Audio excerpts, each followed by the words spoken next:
Doctor Sudhanshu Trivedi ji please आप बोले। माननीय सभापति महोदय, आज इस पुराने वक्त की आखिरी रात में खड़े होकर इस नए वक्त के आगाज की नई सुबह के दिन मैं प्रधानमंत्री श्री नरेंद्र मोदी जी, हमारे अल्पसंख्यक मामलों के मंत्री किरण रिजिजू जी का मैं बहुत इस्तकबाल करता हूं। जब वक्त के ऊपर हम बात कर रहे हैं, वक्त की रुखसती का वक्त आ गया है और नई वक्त की नई सुबह होने का वक्त आ गया है। अगर हमें इस पे बात करनी है तो मुझे चार दृष्टि से बात करनी पड़ेगी। एक, इस बिल के तकनीकी प्रावधान जिस पे बहुत सारे लोग बहुत कुछ बोल चुके हैं। दूसरा है वक्त की अवधारणा, तीसरी है वक्त की राजनीति और चौथा है वक्त की राजनीति के नाम पर होने वाली वह सांप्रदायिक बनाम सेकुलर की राजनीति। सबसे पहले हमारे नेता सदन माननीय नड्डा जी ने बताया कि किस विस्तार के साथ इस वक्त कमेटी ने काम किया, किस शिद्दत के साथ हमारी सरकार ने काम किया। और चाहे वक्त कमेटी के जेपीसी के चेयरमैन हमारे उस सदन के सदस्य जगदम्बिका पाल जी रहे हों, हमारे मंत्री जी रहे हों, सबने जिस शिद्दत से काम किया है, तो उनके लिए मैं माननीय प्रधानमंत्री जी अपनी सरकार की तरफ से कहना चाहता हूं कि उन्होंने एक इबादत के भाव से काम किया है। तो मैं कहना चाहता हूं, इबादतों की तरह मैं ये काम करता हूं, अपने फर्ज को झुककर सलाम करता हूं।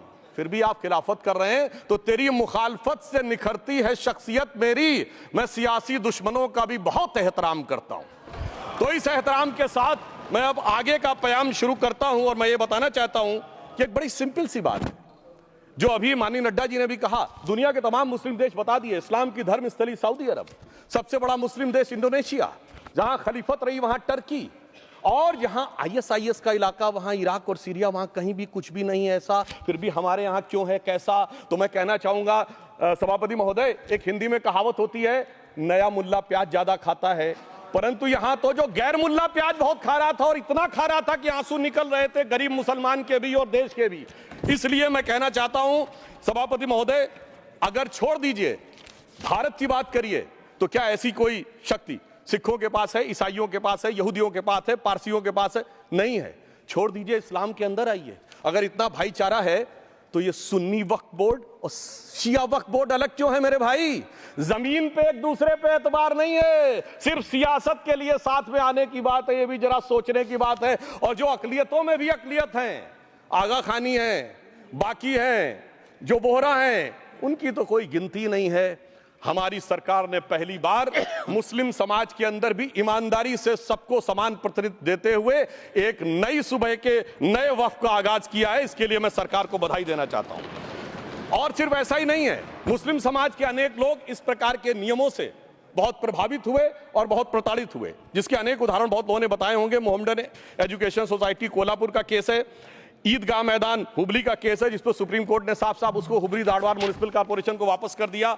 अनीसा अयासा वर्सेस तमिलनाडु वक्फ बोर्ड का केस है, तेलंगाना स्टेट वर्सेस मोहम्मद मुजफ्फर का केस है, हिमाचल प्रदेश वक्फ बोर्ड वर्सेस ख्वाजा खलीलुल्लाह का केस है, और सभापति महोदय ताजमहल पर भी दावा कर दिया गया।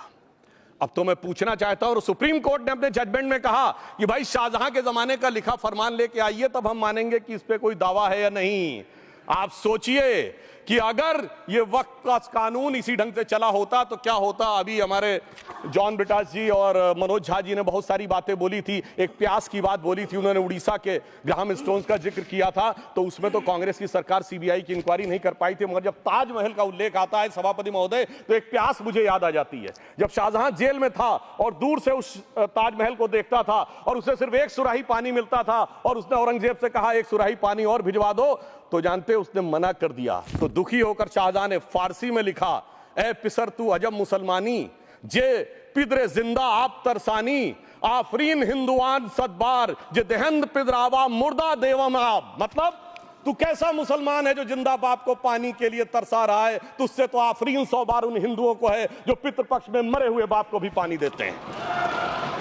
और सभापति महोदय, मैं बताना चाहता हूं कि ये हमने ईमानदारी से मुस्लिम समाज के कल्याण के लिए बात की है, क्योंकि एक तरफ खड़ा हुआ है ईमानदार मुसलमान जो शराफत के साथ ईमान को गले से लगाए हुए हैं, और दूसरी तरफ कुछ चंद सरमाएदार हैं जो उस अमानत में खयानत करके शरारत के साथ उसके झंडा बरदार बनना चाहते हैं। तो ये मुकाबला किसके बीच में है? ये शराफत अली और शरारत खान के बीच में मुकाबला है। हमारी सरकार शराफत अली के साथ खड़ी है, हमारी गरीब मुस्लिम के साथ खड़ी है। ये गरीबों गुर्बत वाले गुर्बत अली और सरमाएदारे वाले गाजी खान के बीच का इलाका है। मगर मैं कहना चाहता हूं महोदय, एक बात मैं बहुत स्पष्ट रूप से कहना चाहूंगा, इन जरूरतमंद मुसलमानों की लड़ाई के लिए मैं कह सकता हूं कि ये गरीब मुसलमानों के दिल की कसक और कट्टरपंथी वोट के ठेकेदारों के मन की ठसक के बीच में हमारी सरकार ने उस कसक का साथ दिया है, जिसके लिए मैं मानता हूं गरीब और पसमानदा मुसलमान निश्चित रूप से उनका आभारी होगा। हाँ, मगर जब इसकी बात आती तो भी माननीय खड़गे जी भी बोल रहे थे, माननीय संजय सिंह जी भी बोल रहे थे, मनोज झा जी भी बोल रहे थे कि साहब आपके यहाँ वो कितने पुजारी हैं और कितने किस वर्ग के पुजारी हैं। तो मैं उनको बताना चाहता हूं, केवल अकेले जूना अखाड़े ने पिछले साल 71 SC ST लोगों को महामंडलेश्वर बनाया है। अरे आपको हमारे सदन में बैठे हुए बाल योगी उमेश नाथ जी नहीं दिखते? वैसे तो कहा जाता है जात ना पूछो साधु की, मगर मैं बताना चाहता हूं विश्व हिंदू परिषद के 50,000 से अधिक पुजारी ट्राइबल्स में जो शेड्यूल कास्ट है जो काम कर रहे हैं। मगर मैं हद अदब से पूछना चाहता हूं, बताइए मुल्ला मौलवी मुफ्ती मुकर्रम बारी हाफिज में से कितने पसमंदा हैं? उसमें कितने जुलाहा अंसारी घोसी बताइए मिरासी कितने हैं? बाकी छोड़िए, पर्सनल बोर्ड में है क्या? अरे वक्फ बोर्ड में है क्या? इसीलिए मैं कहता हूं खुद मियां फजीहत दूसरों को नसीहत। अगर ईमानदारी से बात करनी है तो उस पर आगे। मगर मैं एक बात और कहना चाहूंगा कि हमारी जो सरकार ने नाम दिया है, इसको उम्मीद नाम दिया है, और ये उम्मीद है किसके लिए? उस ईमानदार मुसलमान के लिए और देश के हर खास व आम के लिए ये उम्मीद है। मगर सभापति महोदय, कुछ लोग वो हैं जो उम्मा का ख्वाब पाले हुए थे। उम्मा शायद हमारे बहुत से लोग समझते हो ना समझते हो, पूरी एक एंटायर जो इस्लामिक खलीफत और राज होता है उसको उम्मा कहते हैं। उम्मीद वालों को तो उम्मीद की नई रोशनी दिख रही है, उम्मा वालों की उम्मीद पे पानी फिर रहा है। तो ये उम्मीद और उम्मा के बीच का भी मामला है। परंतु मैं ये भी कहना चाहूंगा सभापति महोदय, इसके बाद सिर्फ ऐसा ही नहीं था, प्रॉपर्टीज के ऊपर तमाम सरकारी प्रॉपर्टीज पे जिसमें बहुत डिटेल में हमारे साथी लोग गए, मैं डिटेल में नहीं जाना चाहता। भोपाल का विषय, हैदराबाद का विषय, मुंबई का है, लखनऊ का है, पटना का है, बहुत प्रकार से है। माननीय लालू प्रसाद यादव जी का विषय जब बताया गया था तो बहुत ज्यादा हमारे मनोज झा जी बोल रहे थे, तो अब मैं उसके डिटेल में नहीं जाना चाहता हूं। सबने वो वीडियो देखा है। बस एक लाइन में उनके लिए कहना चाहूंगा, वो कुछ भी बोल रहे हैं, जिसे कहते हैं बिगड़ी बात बने नहीं, लाख करो किनकोए, रहीमन बिगड़े दूध को मथे न माखन होए। अब जो बोलना था वो बोल चुके, सबके सामने वो आ चुका। अब एक बात और है, दूसरे धर्म स्थलों के बारे में विषय आता है, तो मैं याद दिलाना चाहता हूं केरला के कैथोलिक चर्च ने 31 मार्च 2025 को जो लिखा, सिर्फ उसकी लास्ट की 2 लाइन बोलना चाहता हूं। We request the central government to get the amendment bill passed as early as possible so that the tears of thousands of suffering people in the place like Munambam can be wiped out only by a legal amendment that can provide a permanent solution to their suffering. We urge all the MPs from opposition party to support the bill so that the historic legislation can become unanimous. मगर सभापति महोदय, ये अल्पसंख्यकों की बात करने वाले जब अल्पसंख्यक की बात आती तराजू पे तौलते हैं, किसका वेट ज्यादा है, किसकी धमक ज्यादा है, किसकी खनक ज्यादा है, फिर तय करते हैं कि माइनॉरिटी के साथ आना है, किस माइनॉरिटी के साथ नहीं आना है। और मैं एक और बात कहना चाहता हूं, तमिलनाडु के तिरुचेरी मंदिर की बात आई, यमुनानगर में गुरुद्वारे की बात आई, केरल में क्रिश्चियन कम्युनिटी की जमीन की बात आई।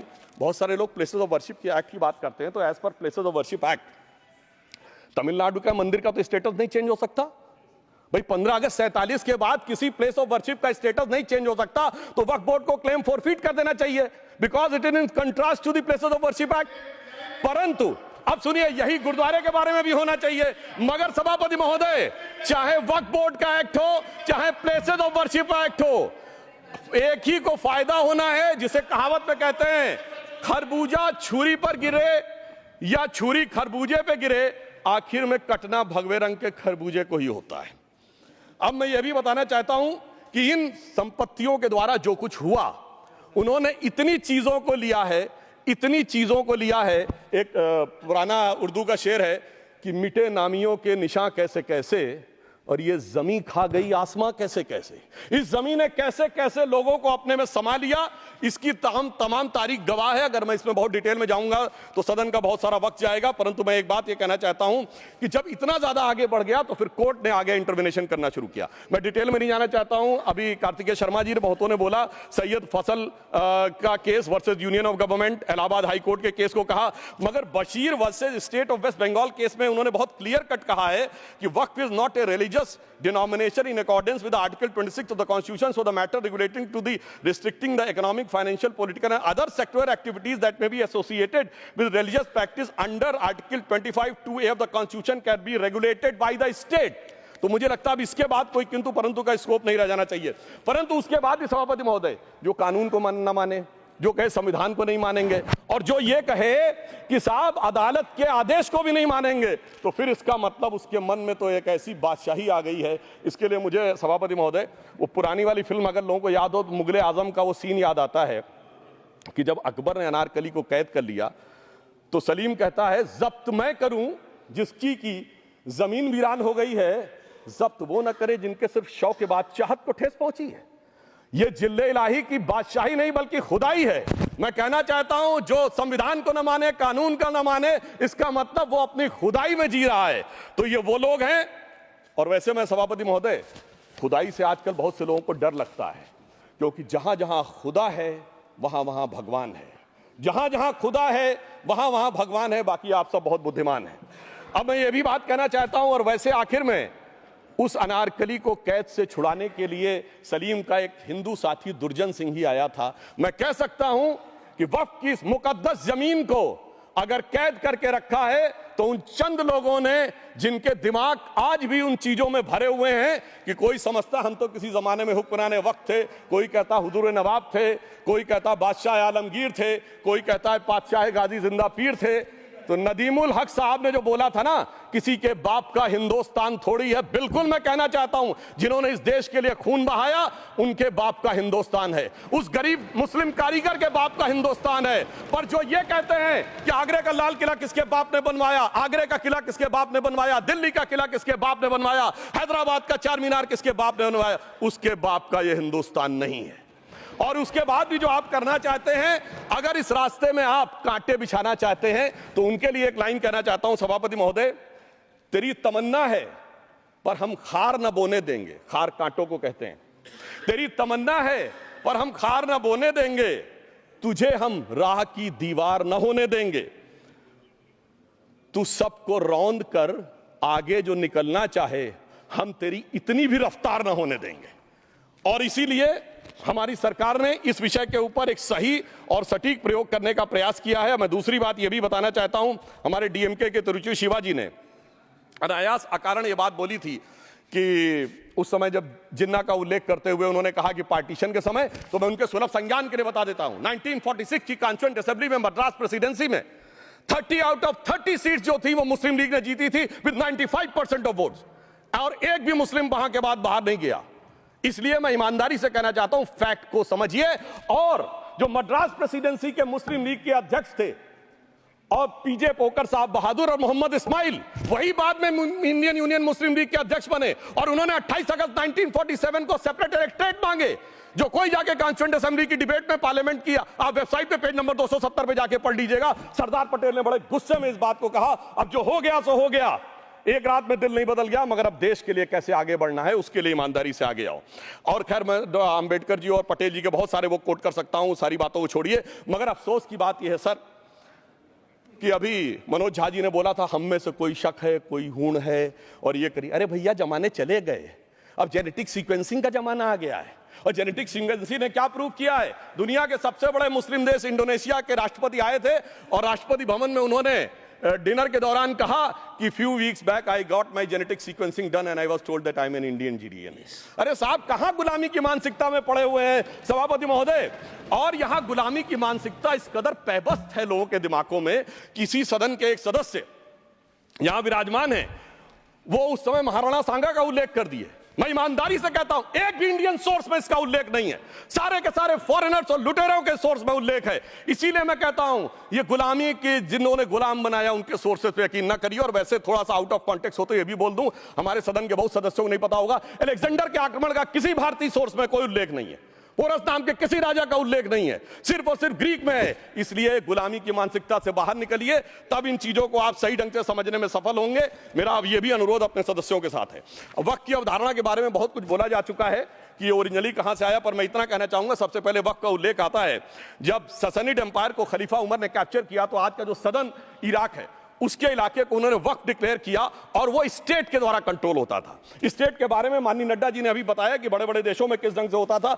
सर सैयद अहमद खान ने भी वक्फ को मूल इस्लाम का हिस्सा न मानते हुए इसके लिए मुजार शब्द कहा है जो शरिया के अंतर्गत आता है, और इसी के लिए उन्होंने फतवा आलमगीरी को भी कोट किया था। और इसीलिए 1894 की जो प्रिवी काउंसिल का जजमेंट जो आया था वो वक्फ अल औलाद के खिलाफ आया था। मगर सभापति महोदय 1906 में कलकत्ता कांग्रेस अधिवेशन में कांग्रेस ने प्रस्ताव पारित किया कि प्रिवी काउंसिल के जजमेंट में कुछ गलती है, इसे बदलना चाहिए। क्योंकि 1904 में जिन्ना कांग्रेस को ज्वाइन कर चुके थे, इसलिए मैं कहना चाहता हूं फिर 1913 में वो जजमेंट बदला कि हमारे सदन के बहुत से सदस्यों ने इस सदन और दूसरे सदन में बोला है। मैं एक सेंटेंस बोलता हूं, लगेगा जैसे वही लोग बोल रहे हैं। वर्ड ये है, कोट है, since the bill was introduced to administer the Muslim law for मुसलमान्स so the question of public policy does not arise. लगता है जैसे हमारे कोई सदस्यों में बोल रहा हूं। सर ये मोहम्मद अली जिन्ना ने अप्रैल 1913 में ही used this word while moving the report of the select committee to the imperial legislative council. Sir 1913 से 2013 तक भाषा ही नहीं बदली और आज भी भाषा नहीं बदल रही है। हमें ईमानदारी से, और उस समय यूपी और बंगाल ने उसका विरोध किया था। आज यूपी और बंगाल के लोग किस तरीके से साथ में है वो पूरी तरीके से दिखाई पड़ता है। इसलिए हम ये कहना चाहते हैं, हाँ एक प्रश्न बहुत उठाया जाता है कि केवल मुस्लिम ही वक्फ को क्यों दान दे सकता, ऐसा वक्फ बोर्ड में क्यों संशोधन किया गया।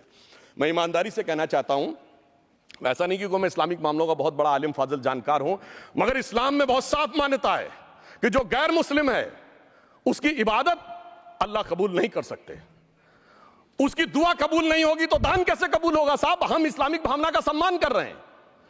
हमारे अल्पसंख्यक मंत्री गए थे तो वो मदीना में एक डेफिनेट लेवल तक जा सकते, उसके आगे नहीं जा सकते।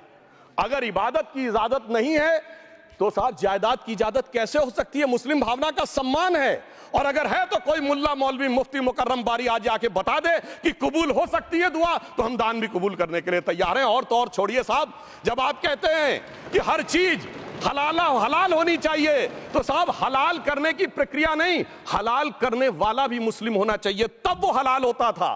तो मैं पूछना चाहता हूं साहब, काटने के लिए तो हलाल होने के लिए मुस्लिम जरूरी है और बांटने के लिए बगैर मुस्लिम के भी हलाल होगा, ऐसा तो नहीं हो सकता। तो जो हमारी सरकार ने किया है वो मुस्लिम भावना के सम्मान के लिए किया है। और जहां तक मैं कहना चाहूंगा, हिंदू समाज के बारे में बात करते हैं, हमारे यहां कोई प्रॉब्लम नहीं है।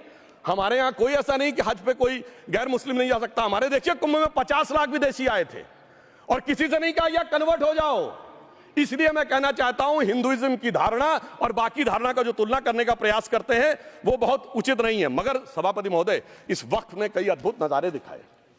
इस्लाम में जो काफिर से ज्यादा मुशरिक और शिर्क को बुरा माना गया, नहीं जो भगवान को माने ही नहीं।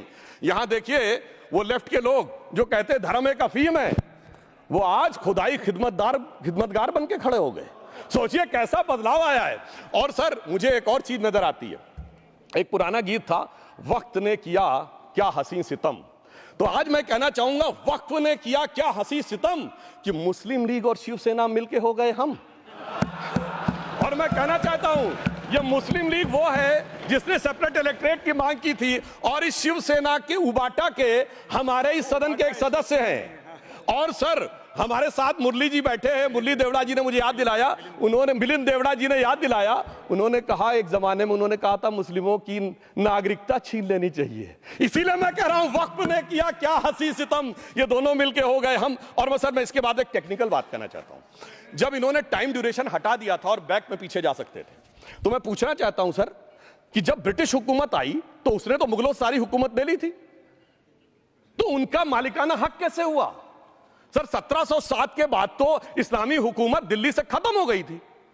एक आखिरी मुगल बादशाह शाह आलम के लिए तो बोला जाता था सल्तनते शाह आलम दे लाल किले ते पालम, यानी आज का IGI एयरपोर्ट। तो साहब उसके बाद ये गुजरात के सूरत से लेकर लखनऊ तक उनका मालिकाना हक निकलने कहां से लगा।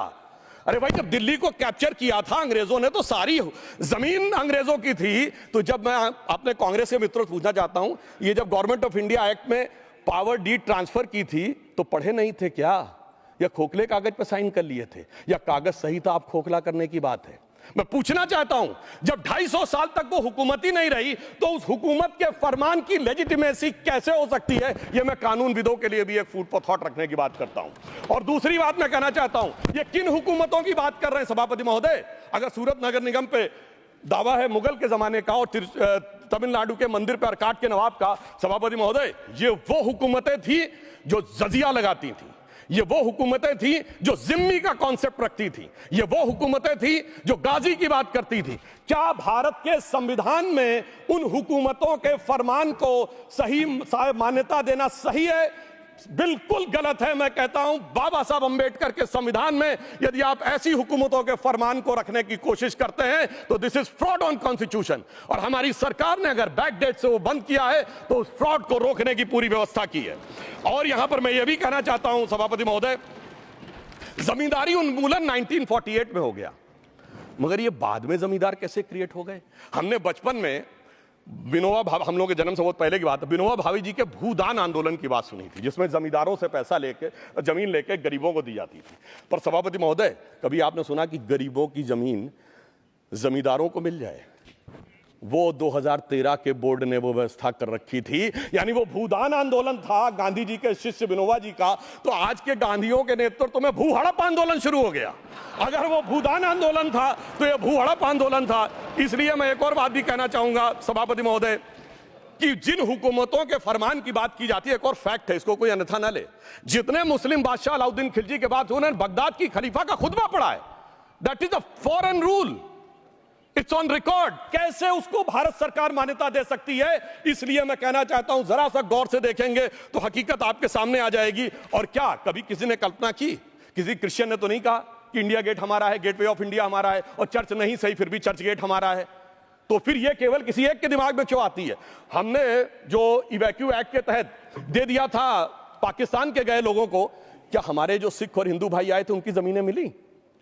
अरे महाराजा रणजीत सिंह की राजधानी लाहौर थी और काबुल तक था राज, तो क्या उन्होंने जमीनें नहीं दान दी होगी गुरुद्वारे और मंदिरों को? वो मिली। अरे वो तो छोड़िए, ननकाना साहब और करतारपुर साहब तक नहीं मिला था। इससे दिखाई पड़ता है कि कितनी एक तरफा हम लोगों ने कोई निगोशिएट ही नहीं किया और उसे करने की बात कही थी। इसलिए मैं कह सकता हूं सर कि अब हमारी सरकार ने जो संशोधन किए हैं, अब यह मजहबी हुकूमत के फरमान से नहीं, बाबा साहब अंबेडकर के संविधान से चलने वाला है।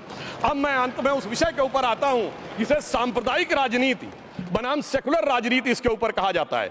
सभापति महोदय, मैं बताना चाहता हूं कि जब आजादी मिली उसके बाद क्या किसी ने डिमांड किया था कि हमें वक्फ बोर्ड चाहिए? नहीं किया था। फिर क्यों 54 में दिया गया? किसी मुस्लिम ने डिमांड किया क्या कि मदरसे चाहिए? फिर क्यों दिया गया? मुस्लिम समाज तो राष्ट्र की मुख्य धारा में आने को तैयार था, इसीलिए यूसुफ खान, दिलीप कुमार के नाम से आने में उन्हें कोई प्रॉब्लम नहीं थी। महजबीन बानो को मीना कुमारी के रूप में आने में प्रॉब्लम नहीं थी। मुमताज बेगम को मधुबाला बन के आने में प्रॉब्लम नहीं थी। हामिद अली को अजीत के रूप में आने प्रॉब्लम नहीं थी। मगर और मैं यह भी बताना चाहता हूं, मुस्लिम समाज में बहुत बड़ा तबका उस समय इस बात को सोच रहा था, और अभी कपिल सिब्बल साहब बोले, ये उस चीज के वकील नहीं, इन्हें पता होना चाहिए, पता होगा कि सुन्नी सेंट्रल वक्फ बोर्ड राम मंदिर में 1961 में मुद्दई बना है, 12 साल के बाद। क्योंकि के मोहम्मद ने लिखा है कि एक बहुत बड़ा तबका था जो ये मानता था कि हमें इस चक्कर में नहीं पड़ना चाहिए। मगर अफसोस कि वही लेफ्टिस्टों, सेकुलरिस्टों ने उनको समझाकर इस मुकाम तक लाकर खड़ा कर लिया। अब यहां मैं एक और बात कहना चाहूं, खैर छोड़िए उन सरकारों ने बाद में क्या दिया, मगर उसके बाद सुनिए, इंदिरा जी के जमाने में मुस्लिम पर्सनल लॉ बोर्ड आया, तो राजीव जी के जमाने में शाहबानो केस आया, तो नरसिम्हा राव के जमाने में 95 का एक्ट आया, तो मनमोहन सिंह जी के जमाने में 2013 का एक्ट आया, मगर इलाज नहीं निकला। तो इसे एक शेर में कहूंगा कि मरीजे सेकुलर इश्क पर लानत खुदा की, मर्ज बढ़ता गया जो दवा की। अब मैं सभापति महोदय एक और बात कहना चाहता हूं, शुरू के 20-25 साल में मुस्लिम समाज के बारे में मैं कहना चाहता हूं। आज जब आजादी मिली तो मुस्लिम समाज के प्रतीक कौन थे? उस्ताद बिस्मिल्लाह खां, उस्ताद फरीदुद्दीन डागर, उस्ताद बड़े गुलाम अली, उस्ताद जाकिर हुसैन, जिनकी अभी कुछ दिन पहले डेथ हुई, बड़े बड़े नगमा निगार, हसरत जयपुरी, मजरूर सुल्तानपुरी, साहिर लुधियानवी, कैफी आजमी, जोश मलियाबादी, जिगर मुरादाबादी। अब सर क्या हो गया? तब मुस्लिम समाज इन अदब के शाहकारों के साथ जोड़ा जाता था। आज मुस्लिम समाज का नेतृत्व किन लोगों के साथ जोड़ता है? इशरत जहां, याकूब मेनन, मुख्तार अंसारी, अतीक अहमद, दाऊद इब्राहिम। कौन जोड़ रहा है ये? तब से सर, जब से ये सेकुलर हो गया देश 1976 से और सेकुलर सियासत शुरू हुई, उसने ले जाकर इनको इस मुकाम तक पहुंचाया। और इस वक्फ बोर्ड के बिल में भी जो बात कही जा रही है सर, मुस्लिम समाज को यह समझाया गया कि तुम्हें बीजेपी वालों को तुमसे बड़ी अदावत है, और कहा गया इनको बड़ी मोहब्बत है। जब यह देश आजाद हुआ, मैं उत्तर प्रदेश का रहने वाला हूं, उत्तर प्रदेश में 1931 की सेंसस में 8% रेट ऑफ डेथ थी और सैयद मुसलमानों में 24% थी। यूपी की ब्यूरोक्रेसी में 20% थे। आज कहां चले गए सब? मैं एक लाइन में कहना चाहूंगा, ये अदावत और मोहब्बत की सियासत में ऐसे फंसे कि किसी को किसी की मोहब्बत ने मारा, किसी को किसी की अदावत ने मारा, मगर इस शराफत अली को सेकुलर सियासत ने मारा। और मैं सभापति महोदय एक और बात कहना चाहता हूं कि चलिए बोलिए। Fauzia Khan, please one second, mic is there. Yes, ये बोल रहे हैं मुस्लिम समाज आज का इशरत जहां और फलाना टेररिस्ट के साथ नाम जोड़ रहे हैं। ये बिल्कुल आरोप है सर, इसको एक्सपंज करना चाहिए। ये समाज के साथ अन्याय है। ये बात आपको एक्सपंज करना होगा सर, ये बात को। एक honourable member, if you would carefully go through what Sudhanshu has said, I am sure you will appreciate his spirit. Just think for a moment. He has not cast any aspersions. Sudhanshu, go ahead. Time में जवाब दूंगा और उसके बाद ये हमारा सदन माने ना माने जो देख रहे होंगे उनके लिए कहना चाहता हूं, sir, doctor APJ Abdul Kalam. One second. काहे परेशान? Vaiko ji, honorable member, Vaiko ji, oh my God, Vaiko ji, tell me.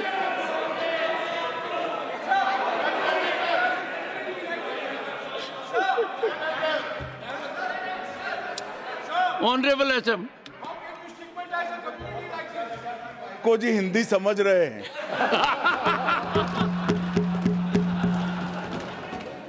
One second. Fauziya Khan. One second. First, I think. One second. Sir क्या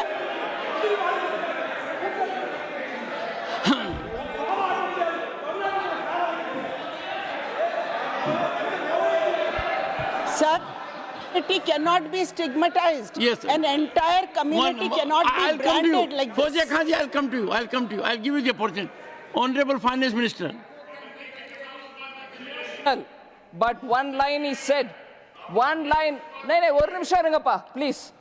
He might be very emotional, sir, but that one line he said is objectionable, and I will seek your indulgence to remove it. He said, Tamil Nadu la kaadu vai paakren. You enter Tamil Nadu, I'll see you. No good. No good. இல்ல தப்பது தப்பு. நீங்க அப்படி சொல்லக்கூடாது.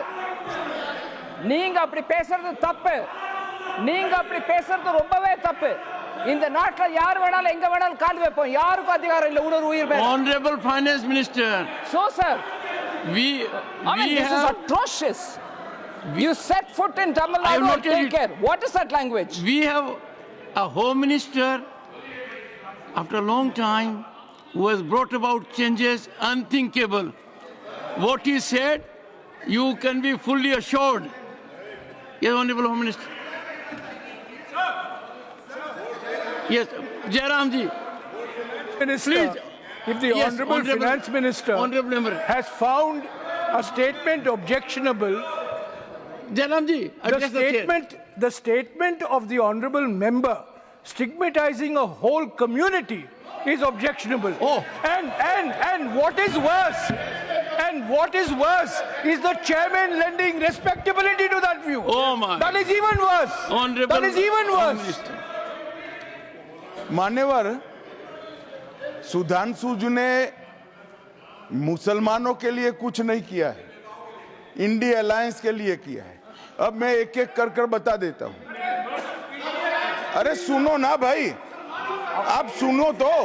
अरे दिग्विजय सिंह सुनिए, मैं खड़ा हूं ना अपने पैर पर। मान्यवर, सुधांशु जी ने कहा इशरत जहान, यही एनसीपी पार्टी ने इशरत जहान के घर पर जाकर रुपयों का इनाम भी दिया था और उसको शहीद बताया था। दूसरा कहा अतीक अहमद किस पार्टी से थे? इंडिया अलायंस की। दूसरा कहा अंसारी किस पार्टी से? कांग्रेस और इंडिया अलायंस के। ये सारे नाम आपके साथ जुड़े हैं भाई। उल्टा उन्होंने तो मुसलमान कम्युनिटी से तो ढेर सारे शायरों का नाम दिया जिन्होंने साहित्य की सेवा की और ढेर सारे साहित्य की रचना की। मन Sudhanshu, please. He is not yielding now. Sudhanshu. सबसे पहले मैं तमिलनाडु का जवाब देना चाहता हूं। Yes. सभापति महोदय, तमिलनाडु से ही डॉक्टर एपीजे अबुल कलाम थे और मैं सारे सदन से कहना चाहूंगा डॉक्टर कलाम का नमाज जनाजा और याकूब मेनन का नमाज जनाजा एक ही दिन हुआ। कितने लोग याकूब मेनन के नमाज जनाजा में गए और कितने डॉक्टर कलाम के नमाज जनाजा में गए? डॉक्टर कलाम मेमोरियल पे कितने लोगों की फोटो है? दिखाएं मुझे, सोशल मीडिया पे पोस्ट की हो। मगर अफजल हालात का मारा था, आपके एक मंत्री का ऑफिशियल ट्वीट है, वो इस सदन के सदस्य नहीं तो मैं नहीं बोल रहा हूं। याकूब मेनन की जुडिशियल किलिंग हुई, आपके एक नेता का, मिनिस्टर का ऑफिशियल ट्वीट है, सदन के सदस्य नहीं है इसलिए नहीं बोल रहा हूं। और सर 26/11 आरएसएस ने कराया, सदन के सदस्य बैठे हुए हैं। हाफिज साहब और सुनिए, जाकिर नाइक शांति का मसीहा सदन में सदस्य बैठे हुए हैं। सर किसने जोड़ा? मैं नहीं कह रहा हूं जोड़ा, हमने किससे जोड़ा मैं बताना चाहता हूं। मैं अपनी बात, सर मैंने नाम किसी का नहीं लिया। सर आपने उड़ता तीर क्यों पकड़ लिया? सर मैंने नाम नहीं लिया, उड़ता तीर क्यों पकड़ लिया? सर मैं पूरी बात करूं। सर मैं कहना चाहता हूं हमारी सोच मुस्लिमों के बारे में और इनकी सोच में क्या अंतर है। देखिए, जिन लोगों ने मुस्लिम हिस्ट्री नहीं पढ़ी उन्हें मैं बताना चाहता हूं। एक दो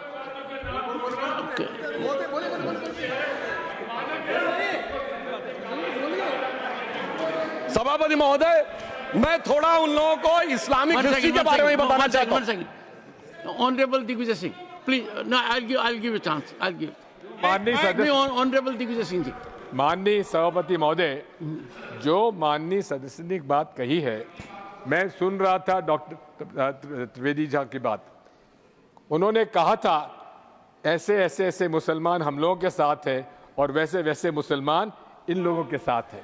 बात यह है कि आपने जिस तरह से इस पूरी बात कही है, ये घोर आपत्तिजनक है, अपमानित करती है। और जो माननीय सदस्य ने भी मेरे बारे में भी कहा है, मैं उनकी निंदा करता हूं।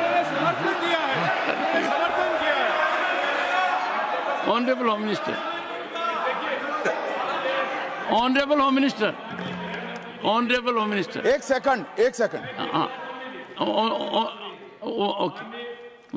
One second. Your mic will be on. जी महोदय, मुझे ये सब कहने की जरूरत नहीं है, लेकिन जो गुजरात में दंगे और फसाद हुए, कौन कौन उसके लिए जिम्मेदार थे बताइए। Honorable Home Minister.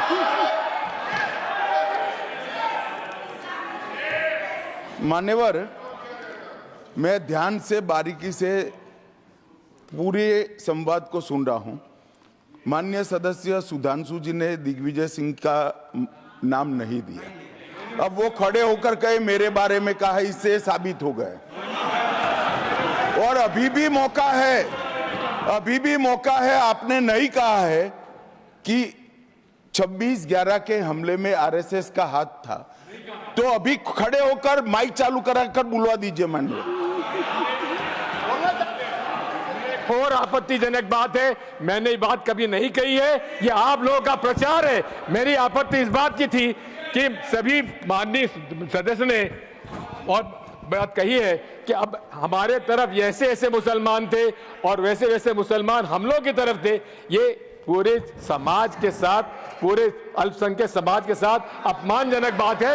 और माननीय सभापति महोदय, आप बताइए, माननीय गृह मंत्री जी, आप वहां पर थे, गृह मंत्री थे जब दंगे हुए थे, तो आप लोगों का क्या रोल था, ये जन जाहिर होम मिनिस्टर। निवर, इनको मेरा हुआ ऐसा है कि मैं ही दिखाई पड़ता हूं। आपकी सुनिए, अब सुनिए ना दिग्विजय सिंह, सुनिए, 1 मिनट सुनिए। दंगे शांत होने के बाद 18 महीने के बाद मैं गृह मंत्री बना। दंगा हुआ तब मैं गृह मंत्री नहीं था। सुधांशु त्रिवेदी, संदर्भ में किसी का नाम नहीं लिया। अजीज बर्नी की किताब थी 2611 एंड आरएसएस कॉन्स्पिरेसी, कोई जाके चेक कर ले उसमें कौन कौन कहां कहां था। अब मैं मुसलमानों के बारे में कहना चाहता हूं, मुस्लिम समाज के लिए। बहुत से लोग ऐसे हैं जिनको मुस्लिम समाज की हिस्ट्री नहीं पता है। मैं बताना चाहता हूं, भारत से जब न्यूमेरिक सिस्टम सबसे पहले गया तो अल जहार थे सबसे पहले, जिन्होंने जाके 1793 में जो सूर्य सिद्धांत था उसका अरबी में ट्रांसलेशन हुआ सिंध हिंद।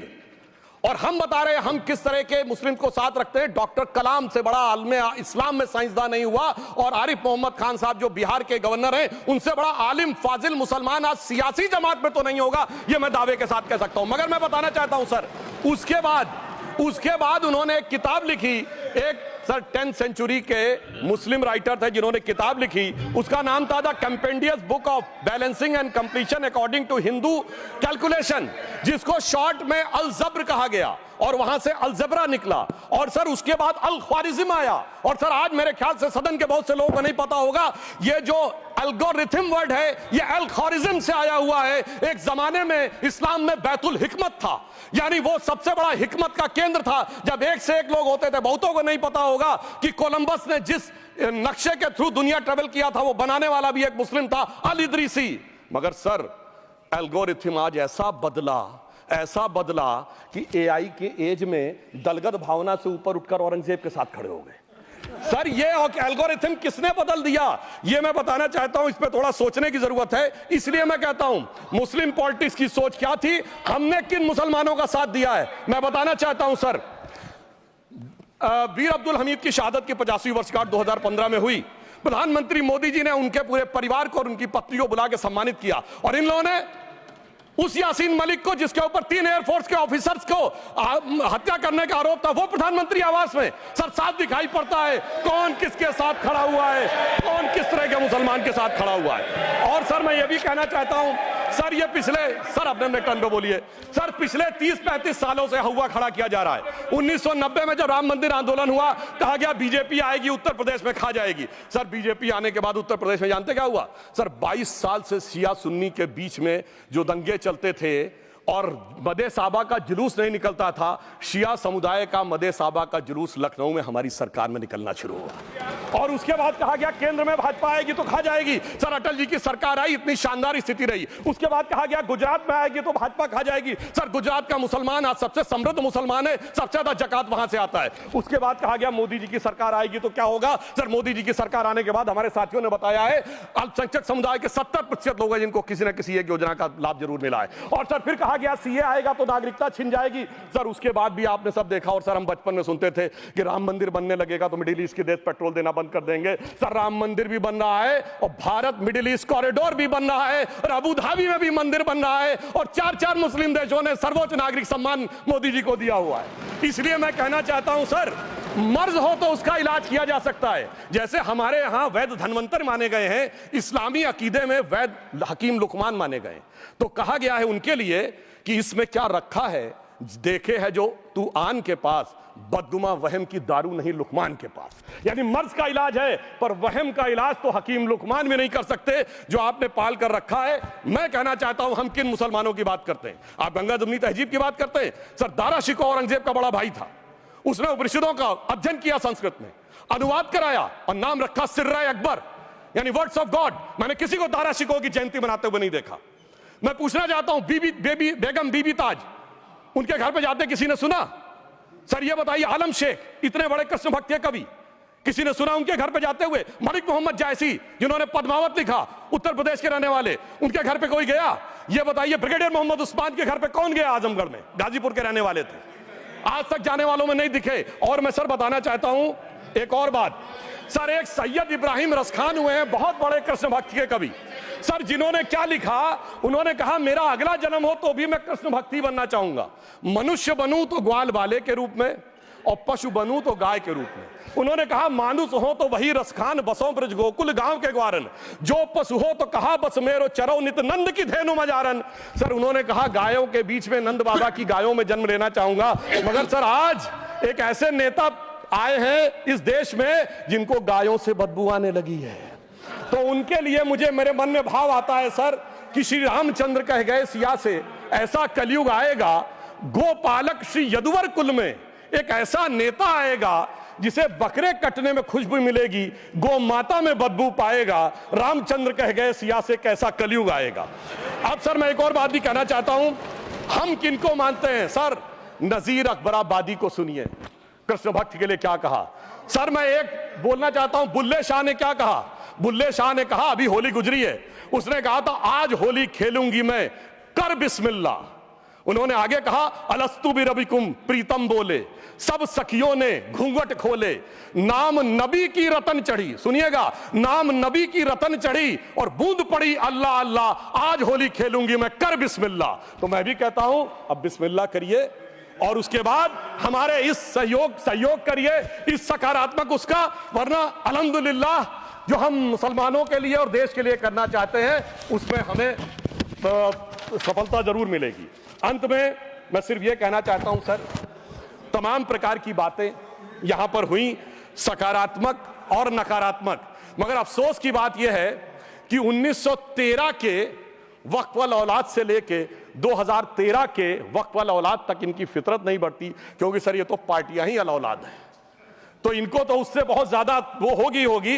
पर मैं सिर्फ अंत में कहना चाहता हूं सर, अपनी सोच बदलिए। आप जिस कश्ती पे सवार होकर इस दरिया को पार करने की कोशिश कर रहे हैं, पिछले 75 साल में नहीं कर पा रहे हैं, 10-12 साल में बहुत हिचकोले खा रहे हैं, तो कश्ती और रास्ता बदलिए। तो इनके लिए अंत में एक पंक्ति कहते हुए बात समाप्त करना चाहूंगा कि इन्होंने कश्ती भी नहीं बदली, दरिया भी नहीं बदला, पर इन डूबने वालों का जज्बा भी नहीं बदला, पर है शौक सफर ऐसा, एक उम्र हुई हमने, मंजिल भी नहीं पाई, रास्ता भी नहीं बदला। अब अगर नई मंजिल पानी है, नई मंजिल की नई सुबह देखनी है, तो मैं कहना चाहता हूं आइए सबको साथ लेकर चलिए। और एक ऐसा वक्त आया है जब मैं जो हमारे किरण रिजिजू जी ने कहा था कि मैंने एक शम्मा जलाई हवाओं के खिलाफ, तो मैं प्रधानमंत्री मोदी जी की तरफ से कहता हूं कि हमें इल्जाम मत दीजिए, बहुत अफसोस होता है, हमें इल्जाम मत दीजिए, बहुत अफसोस होता है। बड़ी तरकीब से कश्ती यहां तक लेके आए हैं और बदल देते हैं हम दरिया की लहरें अपनी हिम्मत से, आंधियों में भी अक्सर चिराग हमने जलाए हैं। धन्यवाद।